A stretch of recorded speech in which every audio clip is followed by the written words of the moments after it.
Joining us now is one of the players from that Team USA, Rob McClanahan. He was a college hockey player when he made the lineup for the 1980 Olympic team, and then he went on to play professionally. Rob, it is a pleasure to speak with you tonight. Thank you so much for giving us some time on this anniversary of that amazing game. Well, my pleasure. It's not a bad subject. Not at all. We'll take it today of all days. 42 years. How did that game and those final moments, those last 10 minutes, change the trajectory of your life? Oh, I don't know if it was the last 10 minutes. I would say that for me and for all my teammates, it was not just the 2 weeks in Lake Placid. It started in late July of '79 and early August, where we came together and we became really, really good friends and a really good team. Do you remember the moment and what it felt like? How vivid is that memory in your mind 42 years ago? The Soviet game? Yeah, you ask to a member, we will say it was the longest 10 minutes of our lives. After Rizzo scored his goal and we're up 4-3, it was absolutely the longest 10 minutes of our lives because the Soviets had the ability to score on a moment's notice. They could score on any kind of opportunity they had, and the clock just didn't move fast enough. You know, we hear the analogy David and Goliath, but in the moment, did it feel like that going into it? Is that what the sense was, or did you guys feel ready to compete? Well, we wouldn't have played if we didn't feel we could compete or couldn't compete, but. You know, Herbie prepared us really, really well, and the Soviets were flat. They had to come from behind against the Canadians in the pool play. They had to come from behind against the Finns. So, you know, even though we had played them 2 weeks before and lost 10-3, we knew if we showed up and competed, we had a chance. What was the talk that Herb Brooks gave you all before you took the ice that night? Oh, everybody's seen it. I don't remember it exactly, quite honestly. But Herbie was prepared for everything, and he had a speech that day, and he made sure that before we got on the ice, we were ready to play. When did you know that you guys had won? When the clock had gone to zero. And that exact moment. That's absolutely true. At zero.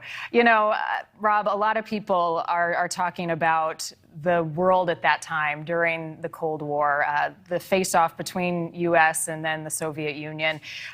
It became so much more than a game. And now, as we watch the tensions in Russia and Ukraine happen, there's a lot that's reminiscent. We're coming out of the Olympics as well. It resonated beyond sports. Did you all have a sense and understand the significance of that one hockey game at that time? No, not at that moment in time. We did later on. And we knew that we had an impact on the rest of the U.S. We had, hundreds of telegrams that we taped to our wall as you walk in the locker room. But we didn't have any idea of the magnitude after we had accomplished what we did of the impact we had on the U.S. citizenship. So it's a little different today. I don't know if we're quite as far along today, but the fact that we were able to succeed in what we did, it just made us, as a team, it made us really, really proud to be Americans. Mm-hmm. Well, the other thing that a lot of people are discussing now is some of the similarities between Team USA this year. It was a young squad of college athletes primarily. They didn't have a lot of time to practice or gel before the games, much like the 1980 team. What was it like for you watching this kind of scrappy team on the ice this year, although they were eliminated? There were some mirrored aspects to their team and their approach to the games. They didn't have enough time to prepare, and it's not just the U.S. team. Obviously, the other teams didn't have enough time to really have a preseason. We played 63 games before the Olympics, so we were able to kind of get to know each other. And Herbie had a chance to figure out who played well with one another. And so, with a situation like this, where you're putting them together at the last minute, it's a challenge to find the right combinations. And it's just too bad it didn't work out for the U.S. 42 years later, I know you and many of the other players from that 1980 team still stay in touch. What's it like when you guys all get together and catch up? We get better and better every year.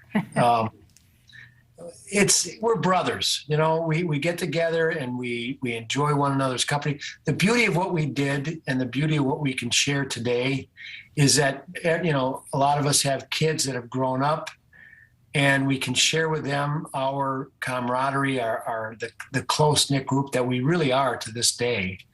And we're proud of what we did. We don't walk around and brag about it, but when people ask questions and they want to talk about it, we're very proud of discussing that.